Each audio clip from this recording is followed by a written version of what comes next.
Vale, hi ha altres institucions fortes a Balears que diuen que la sobrassada és saludable. Molt contradictori, no? Mira, la Universitat de les Illes Balears, l'Institut d'Investigacions Sanitàries i el Tíber en Fisiopatologia de Nutrició i Obesitat, les tres han fet un estudi analitzant les propietats nutricionals de les sobrassades, de diferents varietats. I que han vist? I que hi ha una gran quantitat d'àcid oleic, el mateix que trobam a l'oli d'oliva, i que està internacionalment reconegut com a anticancerigen. També hi ha un bon grapat de proteïnes d'alt valor biològic i micronutrients importantíssims com la vitamina B, la vitamina K, la vitamina E, bla bla. I ja sé que pots estar pensant ara mateix. A veure, si només ens centrem en les coses bones, qualsevol aliment seria la canya. Si jo menjo moltes patatilles, al final tindré molt de sals minerals i carbohidrats, no?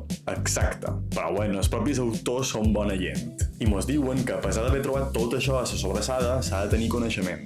Sentido común, amigos! S'ha de tenir en compte la sobrassada com el que és, un aliment especial a la nostra dieta. Algo que se menjava fa anys en ocasions molt concretes, no cada dia.